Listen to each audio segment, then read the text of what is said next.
Very sweet voice. எப்போ வந்து அவங்க சின்ன குயில் சித்ரான்னு அப்படி ஆரம்பிச்சாங்களோ, அந்த நதியா அவர்களுக்காக நதியா அவர்களும் ஃபர்ஸ்ட்டு தமிழ்ல இவங்களும் பாடுனது, சித்ரா அவர்களும் பாடுனது அந்த ஃபர்ஸ்ட்டு சாங் அந்த அந்த படத்துல. ம் அந்த சின்ன குயில் பாடும் பாட்டு கேட்குதான்னு. ரொம்ப ஸ்வீட்டான வாய்ஸ்.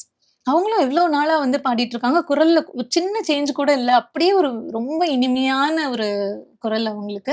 பாடுன எல்லா பாட்டுமே அவங்க பாடுனதுனால ரொம்ப ஸ்பெஷலா இருக்கும். இன்னொன்னு அத தாண்டி இப்ப நம்ம எவ்ளோ மேடைகள்ல அவங்கள பார்க்குறோம். எவ்ளோ பெரிய சாதனைகள் பண்ணியிருக்காங்க. எவ்ளோ பாடல்கள் பாடியிருக்காங்க. எவ்ளோ திறமை எவ்ளோ இருக்கு.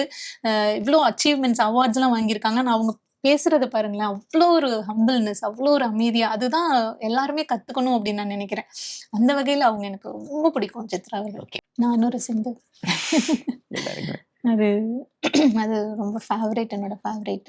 ஃபேவரைட்னா நெறைய இருக்கு சித்ரா அவர்கள் பண்ணது. ஏதேதோ எண்ணம் வளர்த்தேன் அது, நானொரு சிந்து அது, அப்புறம் சிங்களத்து சின்ன குயிலே அதெல்லாம் ரொம்ப ஃபேவரைட் சாங். இல்லாத உறவுக்கு என்னென்ன பேரோ, நாடோடி பாட்டுக்கு தாய் தந்தை யாரோ, விதியோடு நான் ஆடும் விளையாட்ட பாரு, விளையாத காட்டுக்கு வித போட்டதாரு, நான் ஒரு சிந்து காவடி சிந்து, ராகம் புரியவில்லை, உள்ள சோகம் தெரியவில்லை.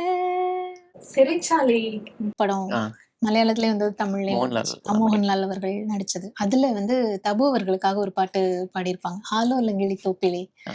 அது ரொம்ப பியூட்டிஃபுல் சாங் அது. அது ஒரு அண்டர் ரேட்டட் சாங்கா நான் பார்க்குறேன்.